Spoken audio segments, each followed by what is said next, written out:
नमस्कार। देश देशांतर में आपका स्वागत है। मैं हूं कुर्बान अली। इस समय देश के कई हिस्सों में किसानों का गुस्सा उबल रहा है। महाराष्ट्र में उन्होंने लगभग हफ्ते भर हड़ताल की। पड़ोस के मध्य प्रदेश में मंगलवार को पुलिस से झड़प के बाद 5 प्रदर्शनकारी किसानों की गोली लगने से मौत हो गई, जिसके बाद वहां कर्फ्यू लगा दिया गया। राष्ट्रीय किसान मजदूर संघ ने मंदसौर घटना में 8 लोगों के मारे जाने और राज्य सरकार पर मृतकों की गलत संख्या बताने का आरोप लगाया है। किसान मजदूर संघ ने 10 जून के बाद जेल भरो आंदोलन की धमकी भी दी है। मंदसौर में किसान कर्ज माफ़ी और स्वामीनाथन आयोग की सिफारिशों को लागू करवाने को लेकर आंदोलन कर रहे थे। पिछले महीने तेलंगाना और आंध्र प्रदेश के किसानों ने अपनी लाल मिर्च की फसल जलाकर विरोध जताया था। कुछ दिन पहले ही दिल्ली के जंतर मंतर पर तमिलनाडु के किसानों ने भी अपनी मांगों को लेकर प्रदर्शन किया था।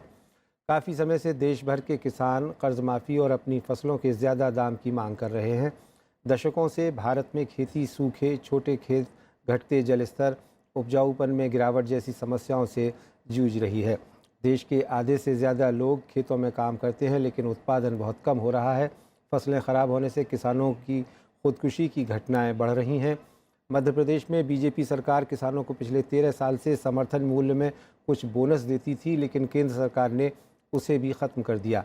मंदसौर में किसान सही समर्थन मूल्य के अलावा कर्ज माफ़ी की भी मांग कर रहे हैं। ज़मीनी सच्चाई ये है कि किसानों की हालत दिन ब दिन बहुत ख़राब होती जा रही है। उत्तर प्रदेश में योगी आदित्यनाथ सरकार ने 2 करोड़ से ज़्यादा छोटे और मझोले किसानों के 1 लाख रुपए तक का कर्ज माफ़ करने का ऐलान किया था, लेकिन उस पर भी अमल नहीं हो पाया है। उस पर आरबीआई गवर्नर उर्जित पटेल का कहना है कि इससे भारत की अर्थव्यवस्था को नुकसान होगा।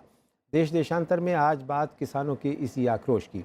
इस चर्चा में मेरे साथ जुड़ रही हैं कांग्रेस सांसद रंजीता रंजन, बीजेपी के राष्ट्रीय प्रवक्ता गोपाल कृष्ण अग्रवाल, सीपीआईएम नेता और अखिल भारतीय किसान सभा के नेता हन्नान मोल्ला, कृषि मामलों के जानकार वरिष्ठ पत्रकार हरवीर सिंह और फोन लाइन पर कृषि विशेषज्ञ देवेंद्र शर्मा और हमारे संवाददाता रविंद्र शिरोराय भी होंगे।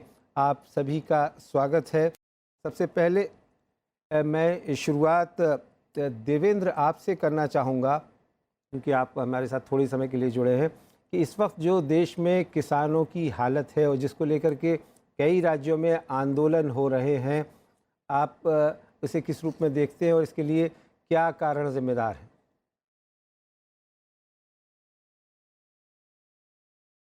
देवेंद्र शर्मा से हमारा अभी संपर्क नहीं हो पाया है। हम आएंगे उनके पास कुछ ही देर में। रंजीता जी, आज कांग्रेस उपाध्यक्ष राहुल गांधी मंदसौर गए थे और वहां खबर ये है कि उन्हें गिरफ्तार कर लिया गया, बाद में शायद ज़मानत पर उन्हें रिहा किया गया है। क्या खबर है आपकी और क्या कुछ करने वाले हैं राहुल गांधी वहाँ? देखिए, ये कोई नई बात नहीं है कि कांग्रेस हमेशा किसानों के लिए लड़ती रही है। और जब से बीजेपी की सरकार आई है और जिस तरह से सिर्फ आश्वासन और भाषण की सरकार 3 साल हो गए। आप उत्तर प्रदेश का चुनाव था तो आपने कहा कि हम सारा कर्ज माफ़ी करेंगे, महाराष्ट्र के किसान त्राहिमाम है, मध्य प्रदेश के किसान त्राहिमाम है, तमिलनाडु के किसान त्राहिमाम है, तेलंगाना के किसान त्राहिमाम है।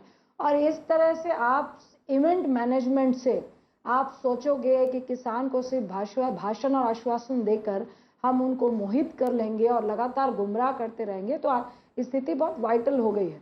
और आज जिस तरह राहुल गांधी जी गए, बिल्कुल एक विपक्ष का जो फर्ज होता है, जो कांग्रेस की नीति रही है, उस नीति के तहत वो किसानों के दुख दर्द को जानने के लिए गए थे। पर अफसोस होता है, जिनकी रिस्पॉन्सिबिलिटी है, उनके कृषि मंत्री, किसानों को पुलिस ने मारा या असामाजिक तत्वों ने मारा, उसको तय करने में कई घंटे लगे। और मंत्री जो कृषि मंत्री है, वो किसानों की इस त्राहिमाम समस्या को ना देखते हुए वो योगश्री के उद्घाटनों में मशगूल है।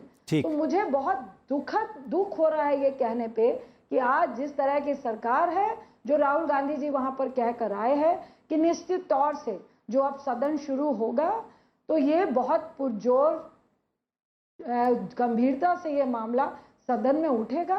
और अब ये वक्त आ चुका है कि आप सिर्फ अपोजिशन को ब्लेम करने से बेहतर है कि आप भाषणों से निकल के जो जमीनी हकीकत में लगातार किसान आत्महत्याएं कर रहे हैं, कर्ज में है, उनके लिए आप समाधान लेकर आए और उसको जमीन में उतारें। आप रहे रंजीता जी, मैं आता हूं दोबारा आपके पास। इस वक्त मंदसौर से हमारे संवाददाता रविंद्र जुड़ गए हैं। रविंद्र, क्या सूरत हाल है इस वक्त?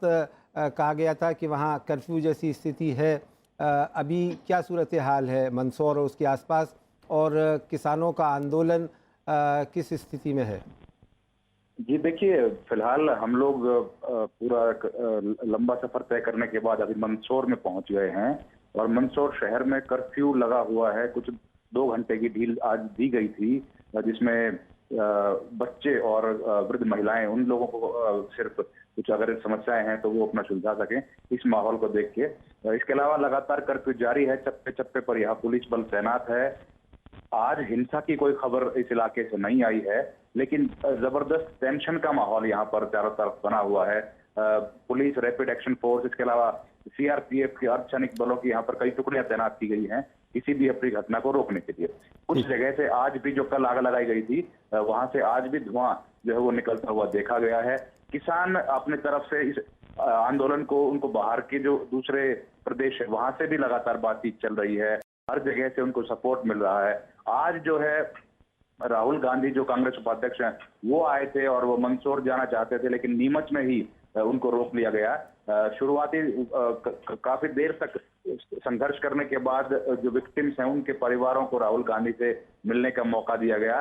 लंबे समय तक ये देखा गया कि उसके बाद जिस तरीके से शाम होते होते चीफ मिनिस्टर की तरफ से भी बातचीत करने के लिए एक इनविटेशन दिया गया है, जो लगातार यहाँ पर लगातार आंदोलन कर रहे हैं उन किसान नेताओं को। लेकिन किसान नेताओं से जिनसे हमारी बात हुई है उनका कहना है कि इस बातचीत के जो इनविटेशन है इसका कोई विशेष महत्व नहीं है, क्योंकि लंबे समय से किसानों की जो मांगे हैं वो सरकार के सामने है, वो पब्लिक डोमेन में है।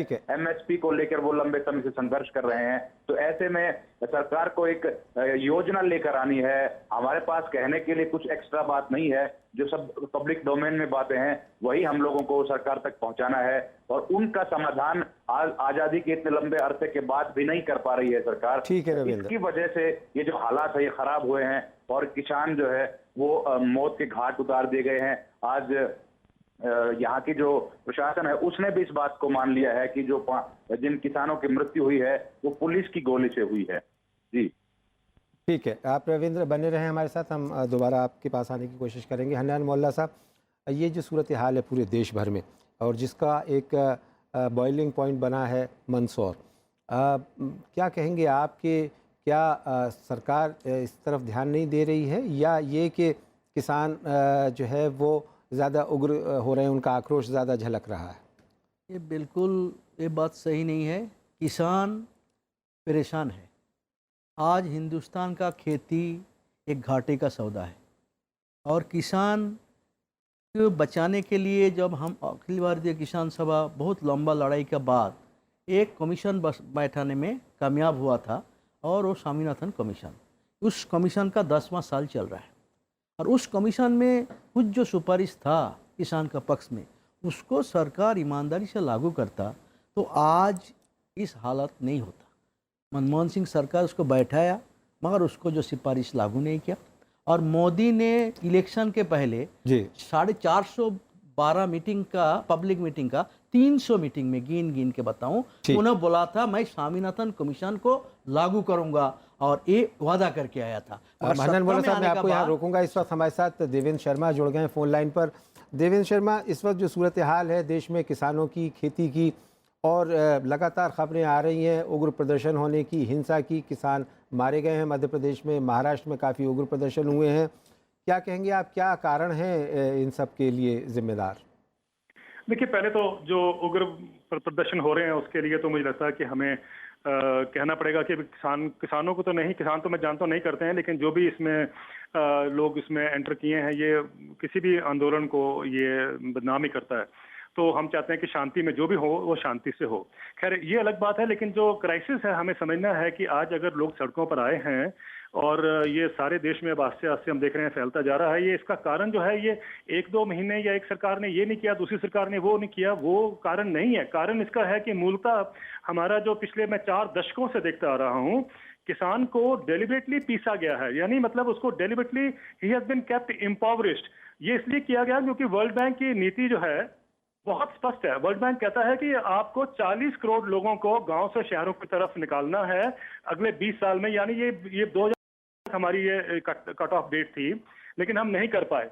लेकिन अब फिर वर्ल्ड बैंक कहता है कि आप जल्दी करिए, लैंड एक्विजिशन करिए, लैंड रेंटल्स करिए, इन लोगों को बाहर निकालिए। तभी आपने देखा कि वित्त मंत्री जी ने अभी स्टेटमेंट दी थी पीछे कि हम 30 करोड़ जॉब्स क्रिएट करेंगे 2022 तक। वो 30 करोड़ जॉब्स तो आपने आजादी से आज तक नहीं कभी क्रिएट किए। प्रॉब्लम ये है कि हम किसान को दिहाड़ी मजदूर बनाना चाहते हैं, हमें चीपर लेबर चाहिए शहरों में, इसलिए हम उसको निकाल के लाना चाहते हैं। ये वर्ल्ड बैंक की इकोनॉमिक सोच है। तो ये सोची समझी रणनीति के हिसाब से हो रहा है। इन्फ्लेशन लो रखने के लिए किसान को दाम कम दिए जाते हैं। आप देखिए, बड़ी इंटरेस्टिंग बात है कुर्बान अली जी कि 1970 में गेहूं का दाम 76 रुपए था, जो कि 2015 यानी 45 साल के पीरियड के बाद बढ़कर 19 गुना बढ़ा है, और जो कि 1450 रुपए उस समय था। लेकिन साथ में अगर बाकी आप सेक्शन की सैलरीज देखें तो सरकारी जो मुलाजिम हैं उनकी सैलरीज उसी पीरियड में जब मैंने वर्कआउट किया, बेसिक पे और डीए 120 से 150 गुना बढ़ती है सरकारी नौकरों की तनख्वाह जो है। लेकिन अगर आप देखें प्रोफेसरों की, तो प्रोफेसरों की तनख्वाह 150 से 170 गुना बढ़ती है। लेकिन देवेंद्र शर्मा, क्या आपको लगता है कि कर्ज माफी इस समस्या का कोई समाधान है जिसके लिए किसान आंदोलन कर रहे हैं? देखिए, मैं आपसे वही कह रहा हूं कि कर्ज माफी तो एक इमीडिएट जरूरत है, क्योंकि आपने 40 साल का बोझ जो ऊपर है उसको उतारना पड़ेगा, तभी वो दोबारा मेन लाइन में वापस आ पाएगा। इकोनॉमिक जो प्रोसेस हमारे देश का उसमें जो हिस्सा ले पाएगा, वरना वो बोझ के नीचे ही इतना दबा हुआ है कि उसको निकलने का मुझे लगता नहीं कोई मौका मिल पाएगा। लेकिन जो मैं ये कह रहा हूं कि इसका तरीका कर्जा माफ तो आपने एक बार कर दिया, लेकिन उसको जो जरूरत है, गेहूं का दाम अगर हम बाकी पैरिटी से देखते हैं तो सर 7,600 रुपए प्रति क्विंटल उसका हक बनता है, लेकिन उसको 1,625 रुपए अगर दिया जाता है तो मुझे बताइए, जब इनकम नहीं बढ़ेगी, इनकम स्टैटिक है, किसान रियल इनकम जो है वो तो बढ़ी ही नहीं है उसके किसान की 4 दशकों में, तो मरेगा नहीं तो क्या करेगा? चलिए, और उसके लिए हम ये छोटे मोटे ये कर लेंगे, टिंचराइड लगा देंगे कि यहाँ पर हमने ये माफ कर दिया, हमने यहाँ पर ये इसको ये दे दिया, वो सोल्यूशन नहीं है। सोल्यूशन है कि जैसे हमने कॉर्पोरेट सेक्टर को प्रमोट किया है, ऐसे अब हमारे को उससे हटकर अब हमें एग्रीकल्चर को प्रमोट करना पड़ेगा। चलिए, बहुत बहुत शुक्रिया देवेंद्र शर्मा हमारे साथ इस चर्चा में जुड़ने के लिए।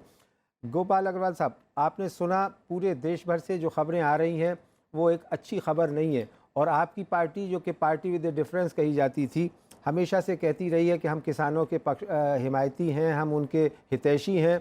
लेकिन आपकी जो एनडीए में शामिल पार्टियां हैं वो आंदोलन कर रही हैं, जो आपके किसान संगठनों में शामिल रहे हैं लोग, वो मध्य प्रदेश में आंदोलन कर रहे हैं। क्या इसे आप कहीं खतरे की घंटी मानते हैं, और क्या आपको लगता है कि इसको सही तरीके से एड्रेस किया जा रहा है इस समस्या को?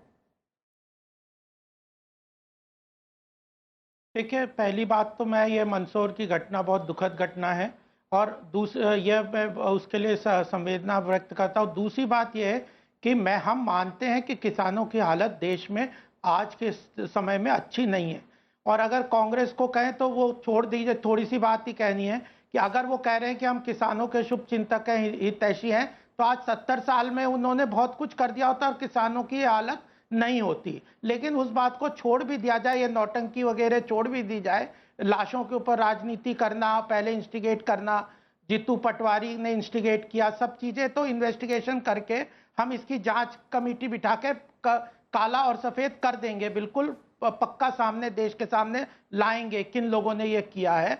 दूसरी बात, सबसे बड़ी बात, कि हमारी जिम्मेदारी है किसानों की हालत को ठीक करना।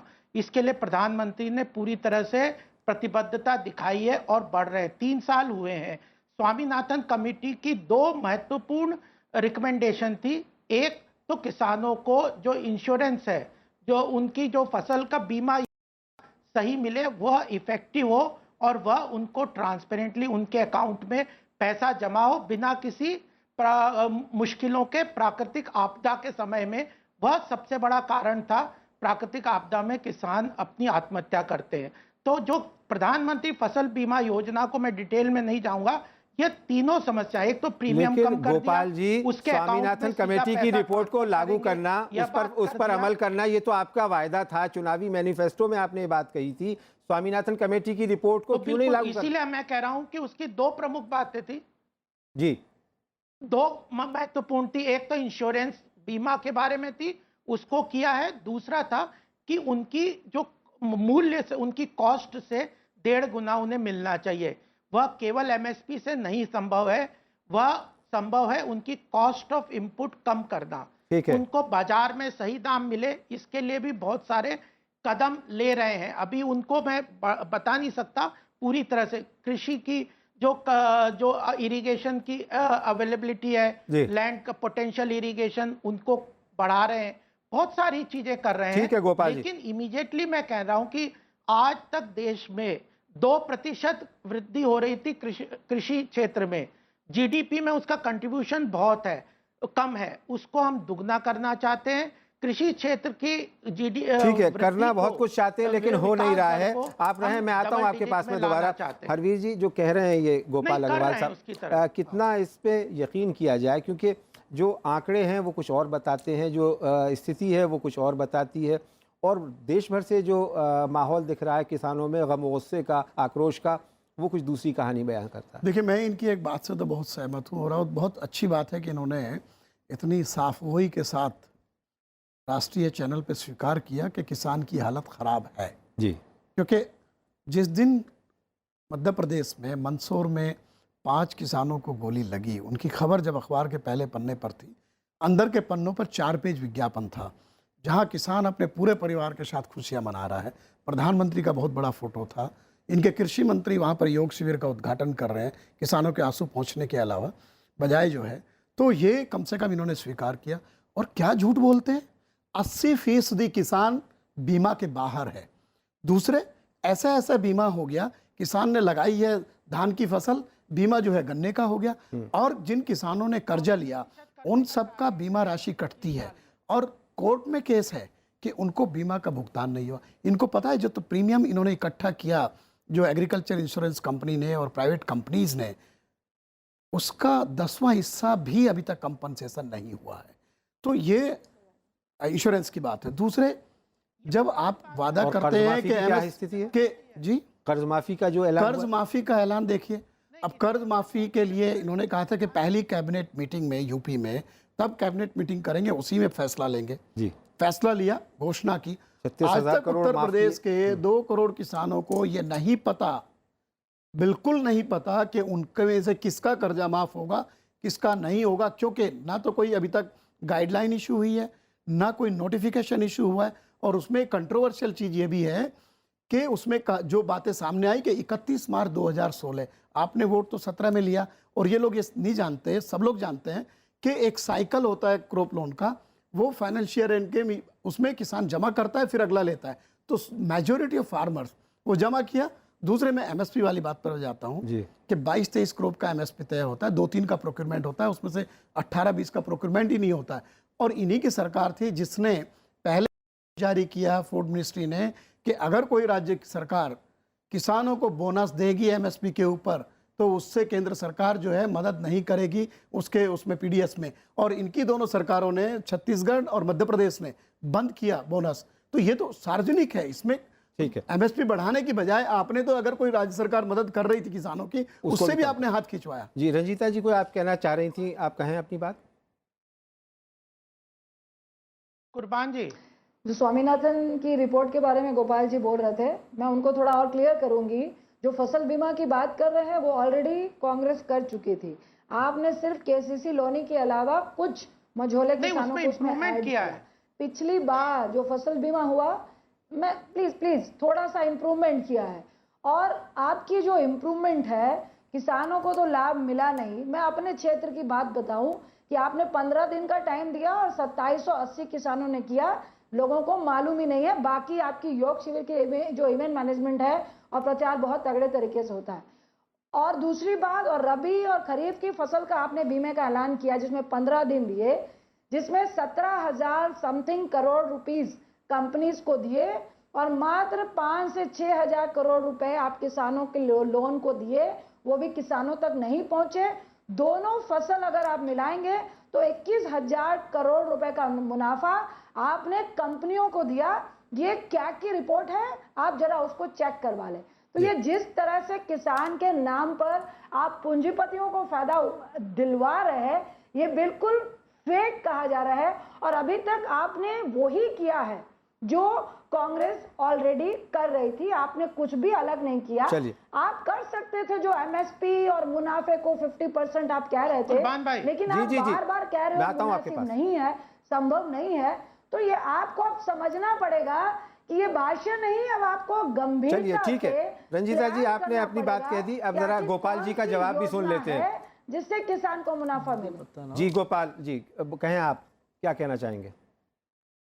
हाँ, ये जो बीमा की बात है, ये थोड़ी सी गलत मेंशन हो रही है। सबसे बड़ी बात कि कोई भी प्राइवेट कॉरपोरेट कंपनी को कृषि क्षेत्र की बीमा में नहीं है, केवल पीएसयू कंपनीज ही कृषि क्षेत्र की बीमा में काम कर रहे हैं। दूसरी बात, जो प्रीमियम सरकार ने दिया है वो ऑन बिहाफ ऑफ फार्मर्स दिया है, वो उनकी सब्सिडी है कि उनका जो प्रीमियम दे है वो 2% कर दिया और 1.5% कर दिया, और बाकी बैलेंस जो 3 और 4% का था वो सरकार उन कंपनियों को दे रही है। तो ये तो सब्सिडी है किसानों के लिए। ठीक है। तीसरी बात जो पहले कह रहे थे वक्ता कि यह जो कृषि क्षेत्र जो समस्याएं उन्होंने बताई है कि बीमा में, वो पुरानी बताई है। अब हमने सीधे उनके अकाउंट में और उनको खत्म करके नई बीमा योजना लाए हैं ताकि उनको सीधा उनके अकाउंट में मिले। दूसरा जो लॉस असेसमेंट था, सबसे बड़ी बात थी कि ठीक है, लॉस असेसमेंट ठीक है गोपाल जी, आप अपनी बात अपनी कह ली। हम जरा हन्नान मोल्ला साहब से भी सुन लेते हैं कि वो क्या कहना चाह रहे हैं। हन्नान जी, आप बताइए कि जो पूरा बात बताना ही शुरू किया था जी। मैं एक्सपर्ट नहीं हूँ जी। मैं 40 साल से किसान के बीच काम कर रहा हूँ जी। ऑल इंडिया किसान सभा हाई कोर्ट मेंबर का मैं उसका जनरल सेक्रेटरी हूँ। तो मैं किसी से सुन के नहीं किया। आज किसान का जो समस्या है, मैं बोल शुरू किया था, ये कोई किसान के लिए जिम्मेदार नहीं है, ये सरकारी जो नीति है, ये नीति के कारण, सब नीति के कारण आज इसका जो स्वामीनाथन कमीशन का जैसा आप ये बताइए कि इस समस्या का समाधान क्या है? समाधान नहीं दिया है। समाधान के लिए तो कमीशन है। कमीशन बोला था किसान को बचाना है तो पहले उसको 1.5 गुना दाम दो। सरकार मोदी लिखित सुप्रीम कोर्ट को बता दिया दे नहीं सकता। जो 300 मीटिंग में जो प्रॉमिस किया था, उसके बाद उसको सस्ता में जो लागत देना वो नहीं देना है। इंश्योरेंस के बारे में क्या बोल रहे हैं? 21,500 करोड़ वो किसान से लिया गया है और किसान को आज तक पेमेंट किया 714 करोड़, 3.3%, 97% चला गया तुम्हारा बड़े बड़े कंपनी का मुनाफा के लिए। तो किसान को हटा के कॉर्पोरेट किसी लगाना, ये जो नीति है, किसी निर्भर किसान आधारित किसी को बदल के कॉर्पोरेट आधारित जो करने का लाइन है, पॉलिटिक्स है, नीति है, इसके वजह से किसान का सत्यानाश हो गया। मैं करीब समझो 500 किसान परिवार, 3.5 लाख किसान खुदकुशी किया, मगर मैं 500 के करीब घर में गया पिछले 3-4 साल में, और सब जगह वही है, कर्जा है, मिट्टी है, उसके पास फसल का दाम नहीं मिल रहा है, और उसको जो समस्या है इसके कारण खुदकुशी कर रहे हैं। और ये बोल रहा है कि मोहब्बत में फेल हो गया इसलिए हमारे किसी मंत्री ने बोला इसलिए खुदकुशी कर रहा है। तो किसान के साथ इस तरह गद्दारी जो किया, ये किसान के साथ सीधा गद्दारी किया बीजेपी सरकार। इस गद्दारी के कारण आज पूरा देश में किसान बर्बाद हो रहा है। आप कुछ कहना चाह रहे थे जी? बहुत संक्षेप में। मैं ये कह रहा था कि इनसे पूछिए कि ये इफ्को टोक्यो कौन सी सरकारी कंपनी है, ये आईसीआईसीआई लोम्बार्ड कौन सी सरकारी कंपनी है? इनको पता है 10% तक प्रीमियम हुआ है, और उसमें जो सब्सिडी के बाद जो है वो प्रीमियम कम है, और कई स्टेट गवर्नमेंट ऑप्ट नहीं कर रहे हैं। स्टेट गवर्नमेंट ने ऑब्जेक्शन किया क्योंकि स्कीम का नाम है प्रधानमंत्री बीमा योजना। स्टेट ने कहा जब सब्सिडी आधी हम देंगे तो हम क्यों मानेंगे? तो प्राइवेट कंपनी सीधे इन्वॉल्व में, आप समझ नहीं रहे, आप कैसे कह रहे हैं कि प्राइवेट कंपनियां नहीं है? तो ये ठीक है, आप प्राइवेट से कराओ, पब्लिक से कराओ, इट डजंट मैटर, किसान को बेनिफिट होना चाहिए, लेकिन वो बेनिफिट तो नहीं हो रहा है। अभी आंकड़े आए, लेटेस्ट आंकड़े आए कि प्रीमियम में तो इतना बड़ा है और जो केस सेटल हो ही नहीं रहे हैं। ये सार्वजनिक है, ये तो इसमें कोई छिपाने की बात ही नहीं है। तो सवाल ये है कि किसान की जो समस्या जिसपे तमिलनाडु से लेकर के दिल्ली तक किसान आंदोलित है, इसके लिए क्या किस तरह की नीति बनाई जाने की जरूरत है? देखिए एक चीज मैं बताऊं इनको कि एक तो किसान का जो क्रेडिट है वो आप अगर टाइमली पे करते हैं तो 4% पे मिलता है, 0 पे क्यों नहीं मिल सकता? क्यों नहीं आप ब्याज माफ कर देते? दूसरे आप ये बताइए, जब कॉर्पोरेट डेट रिस्ट्रक्चरिंग में आप लाखों करोड़ रुपया आपने कंपनसेट किया कॉर्पोरेट का, तो किसानों का क्यों नहीं करते? वित्त मंत्री ने पार्लियामेंट में स्पेशली कहा कि हम किसी राज्य सरकार की मदद नहीं करेंगे, अगर उनको माफ करना है तो खुद करें। महाराष्ट्र में अब वो कह रहे हैं अक्टूबर में करेंगे। अरे भाई अक्टूबर में आपको करना तो अभी करो। दूसरे जो दाम की बात है मैं आपको बताऊं कि एक तो ठीक से प्राइसेस तय नहीं हो रहे, दूसरे हमारी जो एक्सपोर्ट इंपोर्ट पॉलिसी है वो कंप्लीटली एंटी फार्मर है, और हमने इन्फ्लेशन का मेजर तय किया पार्लियामेंट के कानून से। ये जो आरबीआई का जो दखल है कि हम कंज्यूमर प्राइस इंडेक्स को नहीं बढ़ने देंगे, इसलिए एमएसपी को नीचे रखना है। चलिए, ये ठीक है। आत्मघाती कदम है। गोपाल जी, बहुत संक्षेप में, मेरे पास वक्त बिल्कुल कम है, आप कुछ कहना चाह रहे कुर्बान थे? जी छोटा सा जी, 30 सेकंड में अपनी बात हाँ, कहें जी। बस मैं जल्दी से बता देता हूँ। दूसरी बड़ी समस्या थी कि इंदौर में अगर प्याज 2 रुपए किलो किसान को मिलता है दाम उसका, और दिल्ली में 15 रुपए किलो बिकता है, तो वह बिचौलिया खा जाता है। किसान एक राष्ट्रीय एकीकृत मार्केट नहीं है कृषि क्षेत्र के, आप जीएसटी करो और ना, ई गोपाल जी। मार्केट, तो उसके लिए जिम्मेदार कौन है गोपाल जी? काउंटर करके हमने ई खोलने मार्केट वाले थे। मिडिलमैन के नहीं, कौन हम वही रोकेगा? तो चेंज सरकार कर का रहे हैं। जिम्मेदारी है। मार्केट बना रहे हैं। खोलने वाले थे। मंडियों को खत्म कर रहे हैं, मंडियों का जो मोनोपोली है उसको खत्म कर रहे हैं। चलिए। और जीएसटी के थ्रू बहुत बहुत एकीकृत शुक्रिया आपका इस राष्ट्रीय चर्चा में मार्केट भाग लेने के खोलना। लिए। मेरे पास बिल्कुल वक्त नहीं है। गोपाल अग्रवाल साहब, रंजीता रंजन जी, हरवीर जी, हन्नान मोल्ला साहब इस चर्चा में भाग लेने के लिए, और साथ ही हमारे साथ फ़ोन लाइन पर जुड़े थे हमारे संवाददाता रविंद्र और कृषि विशेषज्ञ देवेंद्र शर्मा। आपका भी बहुत शुक्रिया। देश में इस वक्त किसान वाकई एक काफ़ी कठिनाई के दौर से गुजर रहा है और उसकी समस्या का निदान होना बहुत ज़रूरी है, तभी हम अपने अन्नदाता की बेहतर हालत की उम्मीद कर सकते हैं। देश देशांतर में मेरे साथ इतना ही। नमस्कार।